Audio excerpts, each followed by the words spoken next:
Hi, my name is Matthew Bellisario. Thanks for coming back by the BellisarioSonic YouTube channel from the heart of the Deep South on the outskirts of Birmingham, Alabama, where we talk about music, records, do record reviews, interviews, and much more. A lot of the record reviews you're going to see on this channel, you're probably not going to see in a lot of other places. I really try to review new records that are being released by working musicians these days who are trying to keep the jazz tradition alive. I think that's important.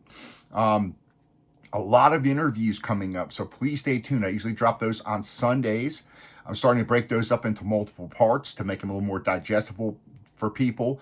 Instead of having to sit through an entire hour, maybe break them up into 2 parts. So this past weekend, I had Corey Weeds back on the channel, owner of Cellar Music Group. He's also a saxophone player and composer. But I broke that up into 2 parts. The first part where he talks about the making of one of his records, some very interesting story. And then the second part, what's coming up on his label between now and the end of the year. So please go back and check those out. Coming up though, I've got some very interesting interviews. I've got Charles Chen, who I'll be putting him up next weekend and breaking that up, I think, into 2 parts, but he'll talk about his career and then talk about the making of his new record, which is his first on the Cellar label. And then also I'll be talking to him about some vinyl records and some of his favorite piano players. So I think that'll be fun. I think everybody will enjoy that. The week after that, we've got the owner of JoJo Records, Simon Bellelti, and I'm going to break that up into probably 2 parts as well. A very interesting conversation, and you'll hear the inside, how the jazz label works from his perspective and how he approaches producing records as well. So that's going to be a really interesting interview. And I have Vladimir Shafranov back on the channel, and I'll be breaking his up into multiple parts. We talked for hours, and just a wonderful conversation with him. And I'll be sharing some of that with you guys in multiple parts, because I've got 3 or 4 hours worth of material, but I just want to break those up into topic related videos for you guys. I think you're going to enjoy those. And today we are talking about this controversial figure, Lenny Tristano. So I want you guys to weigh in on this. Comments, please. This guy's probably one of the most divisive, I think, piano players in jazz. He is proclaimed by some people to be one of the greatest piano players, one of the guys that furthered the development of jazz. This album right here, New York Times claims that this is a masterpiece. Penguin Guide to Jazz Recordings says that this is one of the core essential recordings of all time in jazz. Tristano album from '56. Looking at this album that would come out right after this one, about 4 years after this one, actually, I think 1960, critic Ira Gitler stated that the album, the new Tristano, is, quote unquote, a remarkable tour de force. Pianist Alan Broadbent described the new Tristano album as the greatest solo jazz piano album, bar none. That's a pretty bold statement, considering who we have sitting back here, Art Tatum. Many argue that he is the greatest solo. He has the greatest solo piano performances of all time. Many have lauded Tristano as a genius, and that Tristano's had advanced the grasp of harmony in jazz and pushed his music beyond the complexities of the bebop movement.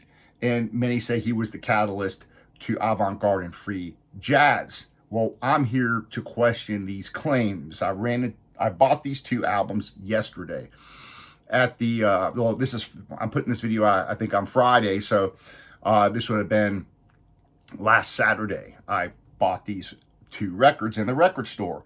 They were reasonably priced. They're in decent shape. There's a little crackle and pop. I listened to just a little bit of this one so far.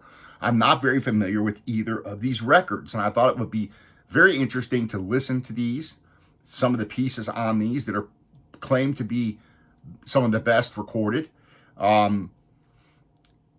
So this is going to be a kind of a reaction video, because I'm not very familiar with either of these records, especially this one. I've listened to a little bit of this one. which has a lot of controversy that I'm going to talk about. Multi-tracking and speeding up tapes and all this kind of stuff. And this one here, where he goes back to playing just solo piano. So this is going to be fun. Strap in, buckle in, grab your beverage. We're going to have fun on this one. We're going to play both of these records. We're going to listen to them. I'm going to give you my reaction, because is the music good? That's kind of what I'm going to, we have all these critics that talk about how great people are, but the critics really aren't the ones that really matter. But the musicians that played with them, there are several musicians that a lot of them, because he taught a lot of people. So we're going to talk about that. A lot of the musicians he influenced.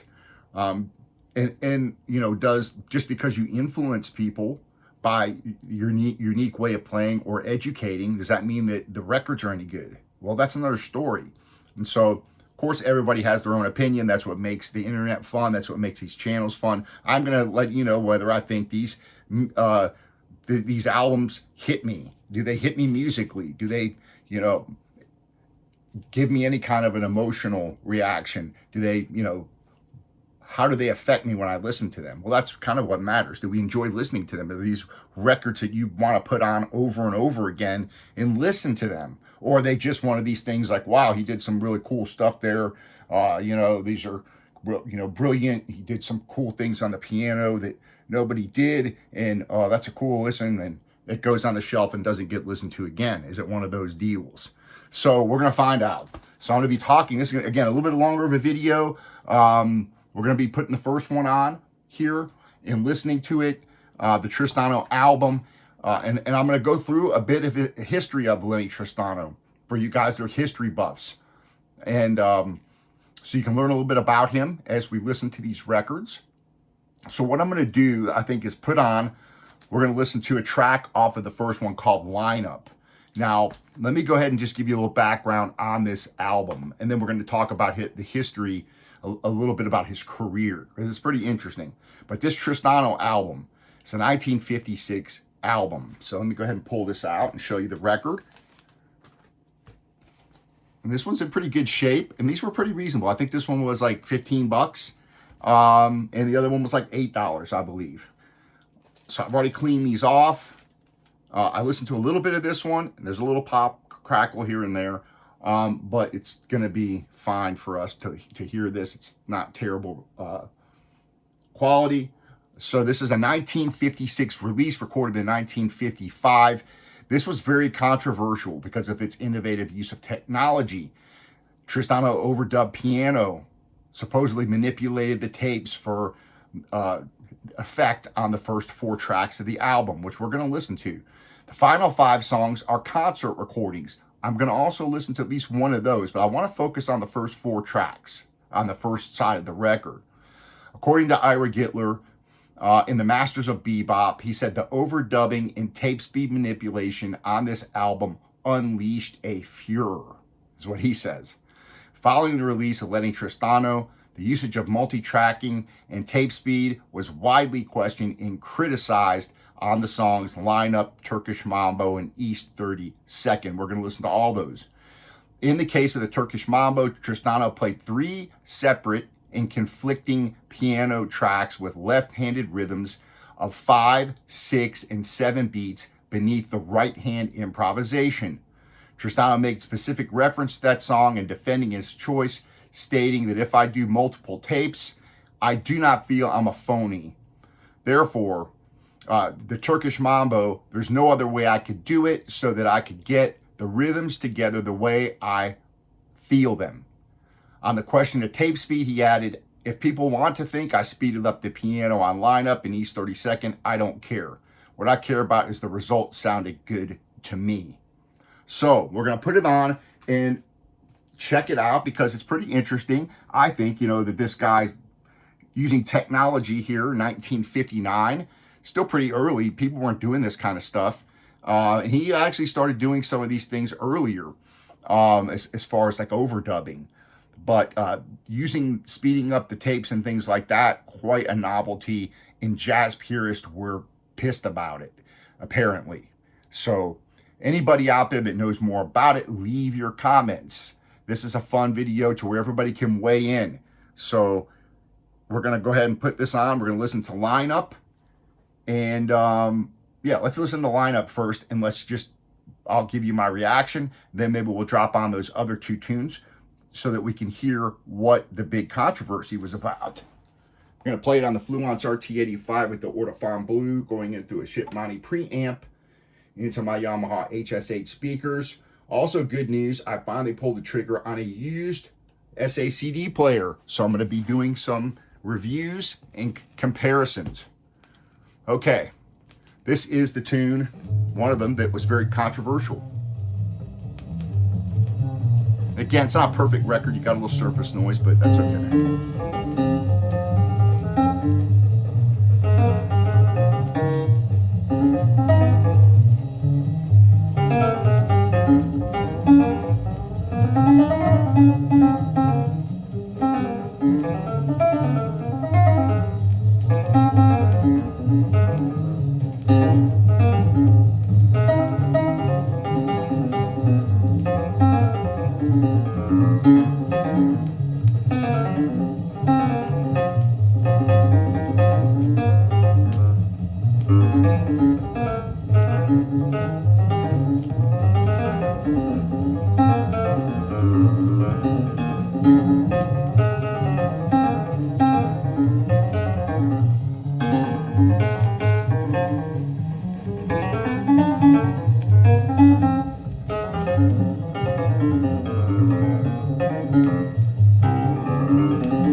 Definitely unique phrasing here. I mean,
interesting. So, all right, let's pull this off.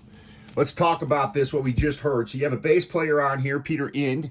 You've got Jeff Morton on drums. It says in here that he manipulated these tracks and he improvised over the top of the bass line and the drums. To me, listening to it right off the bat, it sounds very kind of cold to me. It's very interesting from an intellectual standpoint. I think it's something that I would definitely want to go back and listen to again, but it didn't really grab me just right off like, oh, wow, this is just, makes me feel warm or whatever. So that's my initial reaction to that. As far as the recording quality goes, not the best sounding recording I've ever heard, that's for sure. Most of the modern recordings I've been doing sound way better than this. It's not a very warm recording. All right, so I'm going to put on Turkish Mambo next. This is the one that apparently caused a lot of controversy because this is where you have these different 3 separate conflicting piano tracks on this next one, okay? So I think this is just him with these piano tracks that he's recorded with these different 5, 6, 7 beats that are moving here. So we're going to listen to that. I'll give you my reaction to that. So let's check this out. So it's track 3 we're going to jump to now. So let's go ahead and drop this on and have a listen. Maybe now from our point of view, this is not such a big deal, but back then this was a big deal.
And I really don't know what to say at this point. I'm kind of lost for words here. So let me go ahead and lift this off. I'm going to talk a little bit more about Lenny. Then we're going to drop on one more track off of this side, which is going to be called East 32nd. So for me, that's not very easy for me to get into. It's very interesting, for sure. Let me know what you guys think of that track. That's, again, this is something I definitely want to go back and listen to again, but I don't know how much listening pleasure I'm going to get from this. In other words, listen to it a couple times. Wow, that's interesting. I'm not sure that this is going to be a record that's going to appear back on my turntable a lot. Let's talk a little bit about Tristano. He started on his family's piano at the age of 2 or 3. He had some classical piano lessons when he was 8, but he says it hindered him rather than helped his development. This is what I'm reading on the internet from different websites, Wikipedia and a couple of other ones. By the age of 9, he had gone totally blind as a result of glaucoma and other issues he had with his eyes. He initially went to state schools. He attended Illinois School for the Blind in Jacksonville for a decade, from around 1928. During his school days, he played several instruments, including saxophones, trumpet, guitar, drums. He studied for his bachelor's and master's degrees in Chicago before moving to New York City in 1946. He did play with some of the leading bebop musicians. He had his own small bands from 1943. He also taught at the Axel Christensen School of Popular Music. He first received press coverage for his piano playing in early 1944. He appeared in the Metronome Summary of Music in Chicago from that year, and then in Downbeat, he appeared in 1945. His quintet in 1949 recorded what we would consider the first free group improvisations. And that's where people are saying that this guy was kind of the start of free jazz, which he later criticized quite heavily from what I'm reading. He says saxophonist Charlie Parker, Lester Young were important on his development. Another major figure, of course, was pianist Art Tatum. Tristano practiced solo Tatum pieces early in his career before moving away and getting his own style. Bebopper Bud Powell also affected his playing and teaching, and he admired Powell quite a bit. Tristano started teaching music, especially in improvisation, in the early 40s, and by the mid-50s, he was concentrating on teaching in preference to performing. People say he's taught in a very structured, strict manner. Some people said they didn't care if he hurt your feelings. If you didn't think, you thought you played like crap, he told you played like crap. He taught so in a very structured, disciplined manner, which at the time they said was unusual in jazz education. His educational role over 3 decades meant that he did exert quite a bit of influence on several people, such as most famously Lee Konitz and Warren Marsh, who he played with. Tristano's interest in jazz inspired him to make that move to New York City in 1946. Tristano did meet saxophonist Charlie Parker in 1947. They played together in bands that included Diz, Max Roach, and was on some radio broadcasts at that time. He also played in clubs. He added Konitz and a drummer to his band, making it into a quintet. The band recorded the first sides for a new jazz label, which later became known as Prestige Records. And later on, Warren Marsh was also another saxophone student of his, introduced into the group. I'm going to go ahead and give you a little bit more history here, but I want to intersperse it with some music so that you guys don't get, bored here. I want to put on this East 32nd Street tune and listen to that. And then we'll move on because I want to talk a little bit about him, some of the earlier recordings, which kind of put him on the map somewhat. And then kind of the rest of what happened with him and getting into a little bit more of these 2 records here. So, and then we're going to listen to some off the record that came after it on Atlantic, which is completely different. So appreciate you guys hanging out. Again, leave your comments. I want to hear what you guys think about Tristano. So let's drop on track number 4, East 32nd.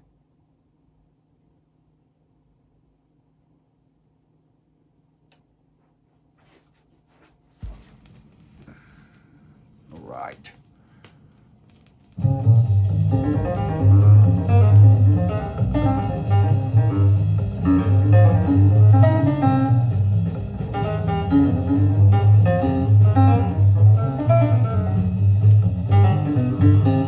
This is one of the ones that they said he sped up.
This one's a little bit more kind of grabbing me a little more. It's got kind of a swing to it.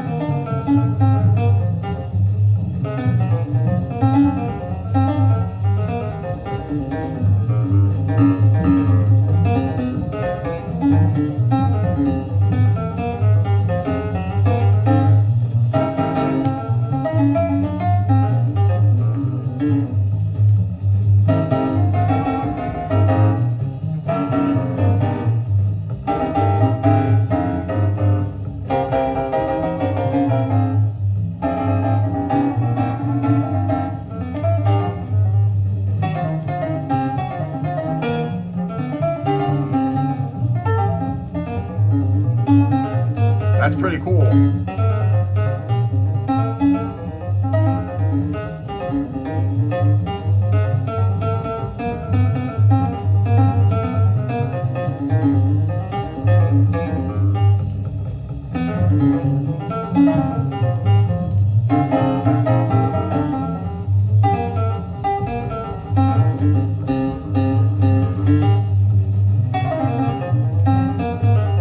Wow, what cool phrasing. I mean, this is...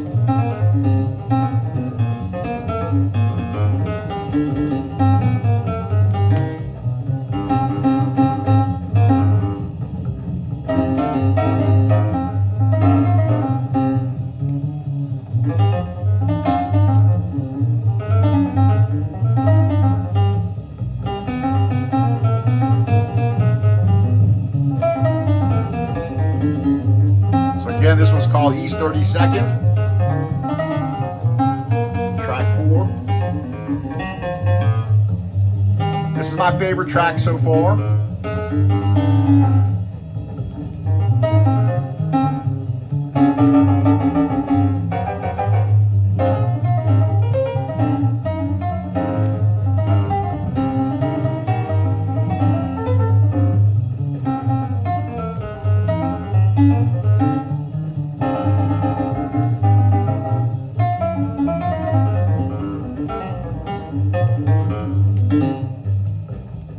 That's pretty cool. I kind of enjoyed that one. I definitely want to go back and listen to that. I'm going to let this next track play because this is the track that was the first one from the Sing Sing Room, from the Confucius Restaurant.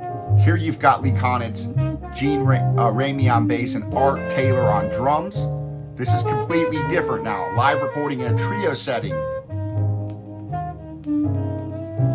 So we're going more, sounds like back into traditional straight ahead jazz.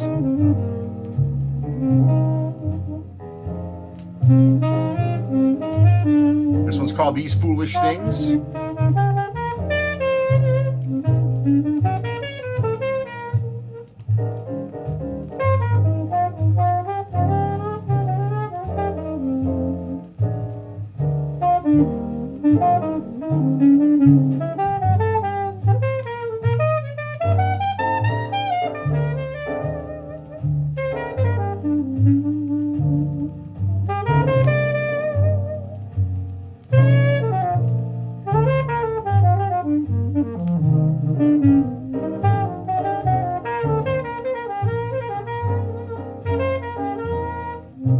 Wonderful playing by Lee Konitz there, huh?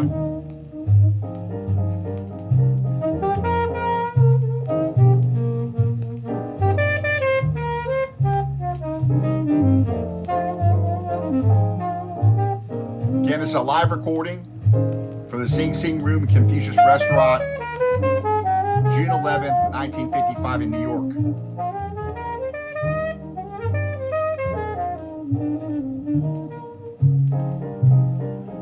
And these recordings here make up the rest of the record.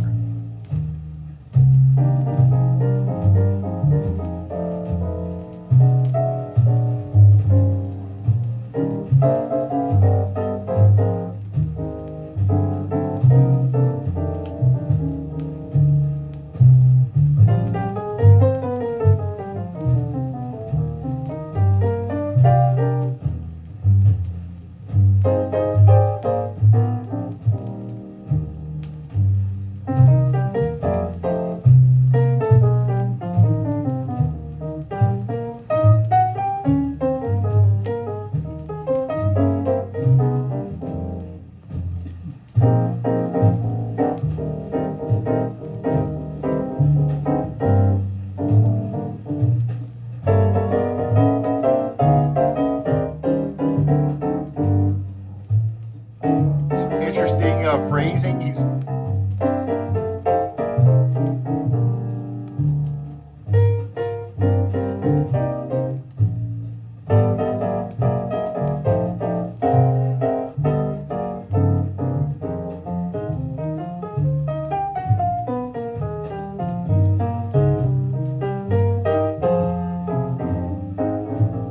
here, he's not focusing on playing fast.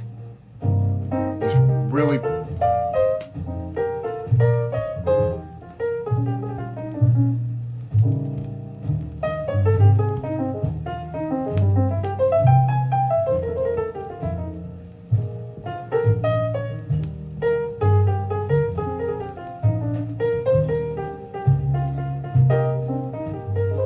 very unique, I think very unique phrasing. Listen to a lot of piano players, he definitely has his own style. Of course, I say Bill Evans was influenced by Tristano.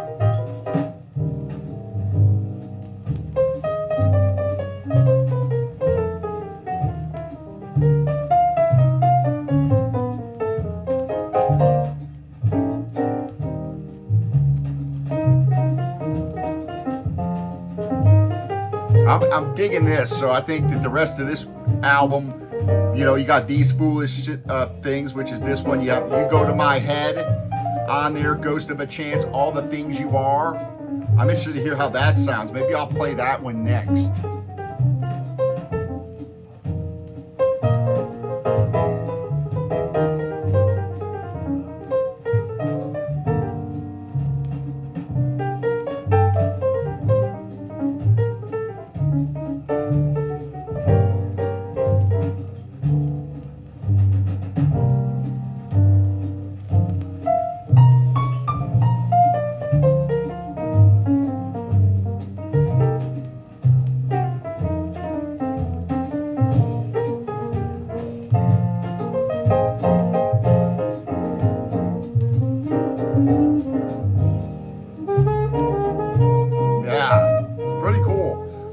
So what I'm going to do is bring it down. I'm going to give you a little more history, and I want to hear All the Things You Are. I love that song. I want to hear what it sounds like on this record.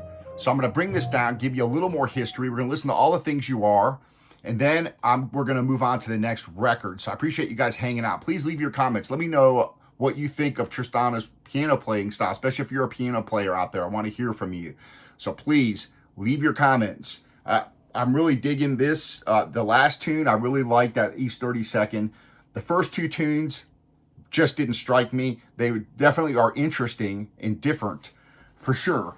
I'm going to flip this record over. I'm not going to start playing here right away because I want to give you a little bit more of history.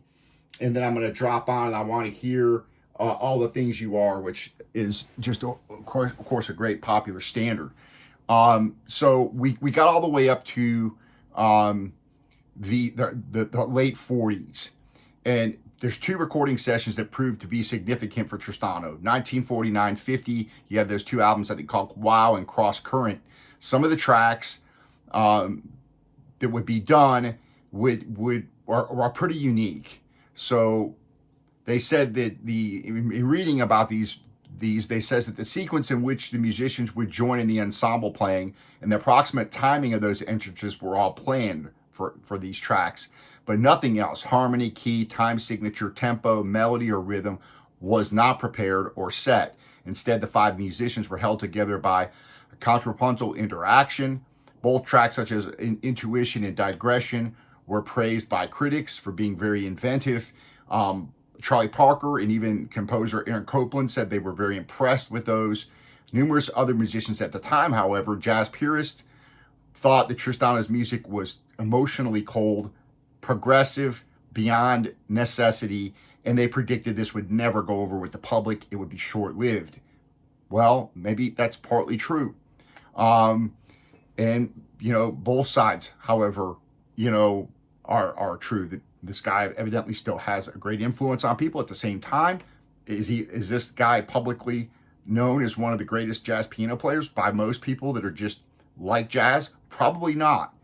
So in 1951, Tristano's lessons shifted from his home in Flushing, Queens to Manhattan loft property part of which he recorded, turned into a recording studio. He started working with his own on his own record label, and it also served as a place for jam sessions. And the address of the title, 317 East 32nd Street, became the title of one of his songs. Tristano's 1953 recording Descent into the Maelstrom was yet another innovation, and it was a musical portrayal of Edgar Allan Poe's story of the same title, and was an improvised solo piano piece that used multi-tracking and had no preconceived harmonic structure, being based instead on the development of motifs. It's atonally anticipated the much later work of people such as Cecil Taylor. So again, there's the influence. I've never heard that track, so if you have, leave your comments. Tristano recorded his first album, 1955, here it is, for Atlantic. He was allowed control over the recording process of this. So all this is his idea. Of course, we just listened to line up Turkish Mambo, East 32nd, which had all the multi-tracking, the tape speeding up, all those kind of things, which to jazz purists was anathema. A lot of the jazz purists said this was garbage. You don't need to be speeding up the tracks to do this fancy tricks. Of course, over on the pop side, you remember Les Paul doing all kinds of overdubs and different things. It was also maligned by a lot of people. So he records this 1955, releases it in 1956. And again, this is innovative. Now we're going to turn to the next record, which is going to be, well, I want to play These Foolish Things, and we're going to move on to the next record. So it took him 4 years to put out the next record that we're going to hear, which is going to be all solo piano. So, which people are claiming rivals the guy back behind me, or Tatum. So is that true? We're going to find out together, because I haven't heard that record at all. So let me go ahead and play All the Things You Are. I want to hear what his version sounds like. I've heard this song, who knows how many times, both on record and on our jam sessions. It's played a lot here in Birmingham by the musicians. So here's All the Things You Are. And again, this is going to be that live recording with Conitz, Ramey, and R. Taylor.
Conitz can play, huh?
pretty cool version. I wouldn't say it's the best version I've ever heard of this song by a long shot. He's definitely got his own phrasing. There's a lot of other piano players I've heard that have done, to me, way better versions than this one. So that's just my opinion. I'm going to bring this down now. We're going to get a little bit, talk just a little bit more and get into this second record here. It was actually recorded in 61. So this one was recorded in 59. No, I'm sorry. This one was recorded in 55 and this came out in 56. So I'm getting my years off. And this one wouldn't come out until 62. So we're talking 6 years span between these two records. So let's go ahead and get this record off. I'm going to give you a little bit of history. We're going to drop on the second album, which is just him playing solo piano, which again is supposed to be one of the greatest solo piano records ever recorded. I'll be the judge of that on this video. You guys can also be the judge. Leave your comments. And again, is all this praise justified from the musical standpoint? So far, this album here, if I had to give it a rating, it'd be hard to give it a rating. But just from sitting down from a musical enjoyment perspective, so far it's like a 4. So that would probably be like, what, you're giving that a 4? It's not the best recorded. And that, a couple of those standards there, although they were good, they weren't anywhere near the best that I've heard. So, all right, let's get into this second record. So, Tristano, again, recorded that back in 55, had complete control over it. You've got all the multi-tracking, the overdubbing, speeding up tapes, that kind of stuff. By the mid-50s, he focuses energy more on music education. 56, again, he moves his studio from Manhattan. He establishes a new one in Hollis, Queens. He starts playing fewer concerts, but in 58, he gives the first of these long performances, engagements at New York's Half Note Club. And apparently the owners persuaded him to perform in part by replacing their club Steinway piano with a new Bechstein of Tristano's choosing to get him in there to play. Now, 1950s and early 60s, musicians who were the most popular at this club was of course, you had John Coltrane, Zoot Sims, Tristano, and the saying goes, Coltrane brought in the masses, Zoot brought in the musicians, and Lenny brought in the intellectuals. All right, so this second album was recorded in 1961, released the following year in 62, consists entirely of piano, solo piano, no overdubbing, no tape manipulation. The tracks contain left-hand bass lines that provide, the structure to each performance, and you have counterpoint for the right-hand playing, block chords. They say unclear harmonies, contrasting rhythms span the album. This is what I'm reading from what's online. So, 1964, he reforms his quintet with Kaunitz and Marsh for a 2-month engagement at the Half Note. Quartet lost Kaunitz. They played at the Cellar Club in Toronto a couple of years later. He played on occasion at the Half Note through the 60s, toured Europe in 65. He toured Europe mainly as a solo pianist, playing in the style that's on this record we're getting ready to hear. Performed in the UK in 68, was well received. He returned the following year in 69. The last public performance in the US was in 1968. He had a series of illnesses in the 70s. And on November 18th, 1978, he died of a heart attack at a home in Jamaica, New York. So that kind of closes out the general bio part of the video. Now we're going to get into this record here, which is called The New Tristano. So that's the old Tristano, the new Tristano here after all the controversy apparently. But he comes back and does this record, entirely recorded in 61, released by Atlantic in February of 62. And of course, if you go look at the discography, he doesn't have a whole lot of albums recorded. So he's not the most recorded artist. So this is just unaccompanied piano. Let's have a listen. Let's just drop it on side 1. Have a listen. Thanks for hanging out with me. I know this is a long video. I call this kind of a deep dive video. And again, one where everybody's welcome to leave their opinion on this controversial figure, Lenny Tristano. So let's go ahead. And this all came about, I ran into these 2 records at the record store this past week. And I was like, you know what? I don't know that much about this guy. I'm going to read up. I'm going to put something together and we're going to listen to this and have some fun and get everybody's opinion on this guy. So here we go. Second record for Atlantic, coming over 6 years later. This is just solo piano. This is supposed to rival Art Tatum, so you be the judge. I'll be the judge. Again, I haven't listened to this record at all, so not sure exactly what kind of condition the record's in. Sounds about the same as the other one.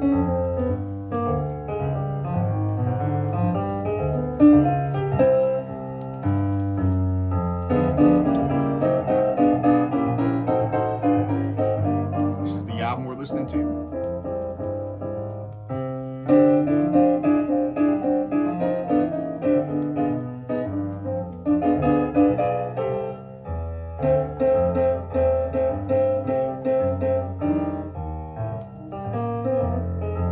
This one's called Becoming.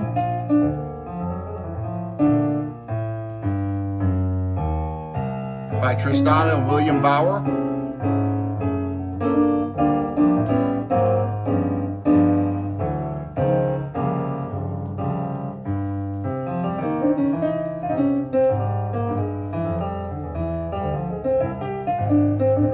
It's funny how that, if you read this,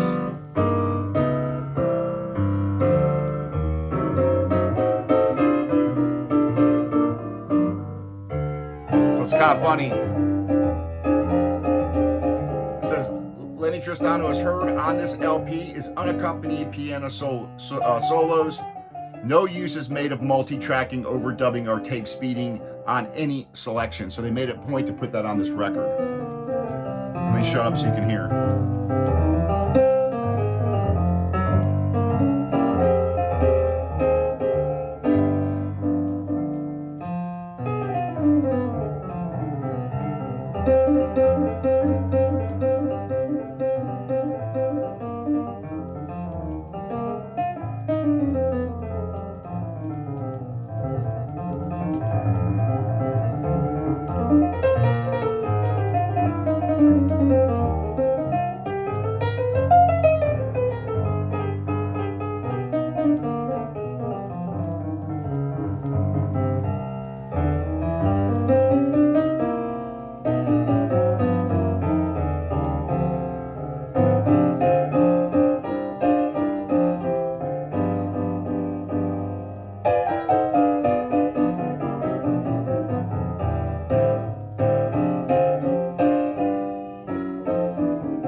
It's pretty cool.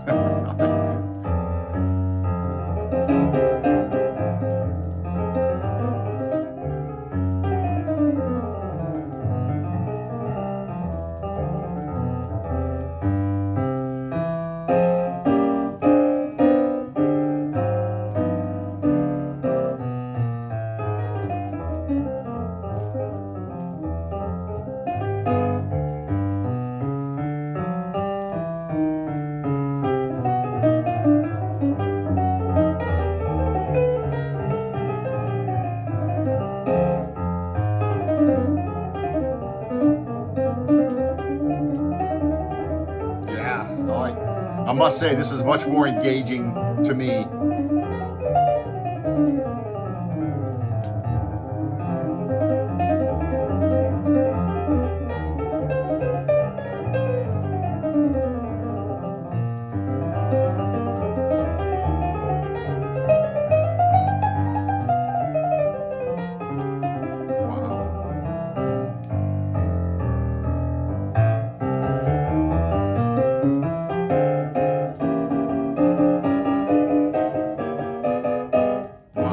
Nice.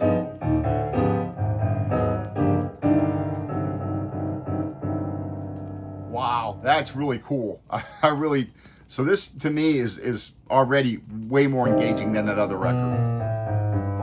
Just hearing him play by himself, this is fantastic so far.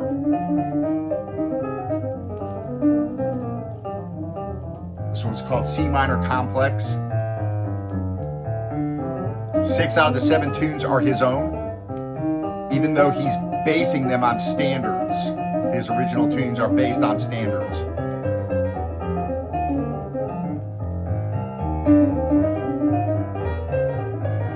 So this one, let's see.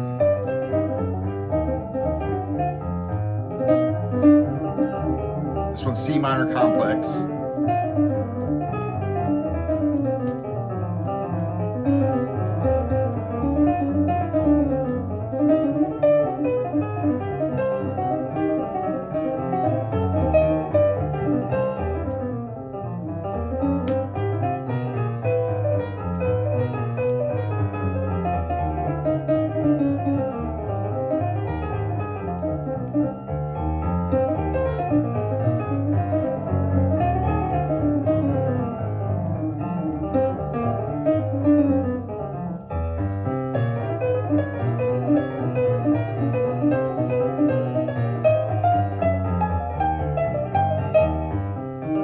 That's awesome.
Yeah, this is definitely pretty cool. I have to say that. Now, does it rival Tatum? You know, I don't think he has the speed of Tatum, but this is pretty intense playing. I mean, this is.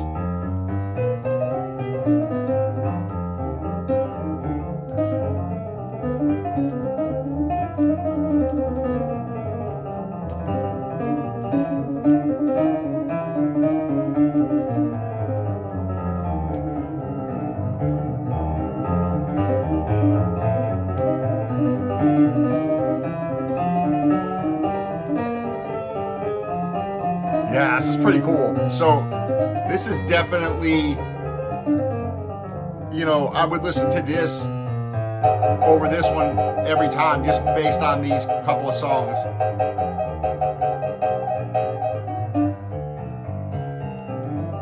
This really just, you know, hits me. It's like, yeah, man, it's intense.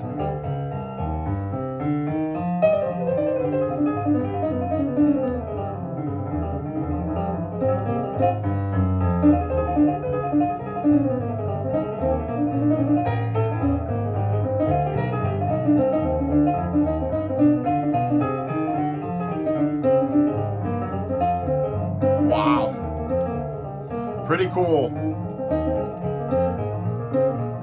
I'll be definitely listening to this one all the way through.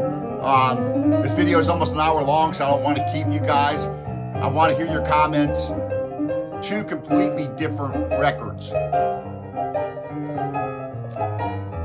between this one and this one.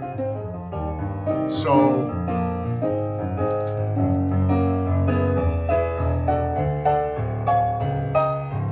this one I'll pick every time. So let's close out here. I want to give a summary of what one of these this guy named Unmi Shim, he summarizes Tristano's playing kind of over the course of his career and kind of sums up the highlights, which I thought was interesting. So he says the trio recordings of 46 show a novel approach in linear interaction between piano and guitar, resulting in counterpoint, polyrhythm, and superimposed harmonies. He says the sextet recordings of 49 are notable for coherent ensemble playing and soloing, and the free group improvisations based on spontaneous group interactions and the contrapuntal principle. In the 50s, Tristano employed an advanced concept in jazz improvisation called side slipping or outside playing, which creates a form of temporary bitonality when chromatic harmony is superimposed over the standard harmonic progressions. Let me repeat that because that's interesting. He came up with a concept called side slipping or outside playing, which creates a form of temporary bitonality when chromatic harmony straight up is superimposed over the standard harmonic progression of the tune. Tristano intensified his use of counterpoint, polyrhythm, and chromaticism in 1960, which we're hearing on this record. So this is definitely a pretty cool album. This is one I'm going to come back to. I mean, listen to this guy. This tune here is a standard called You Don't Know What Love Is.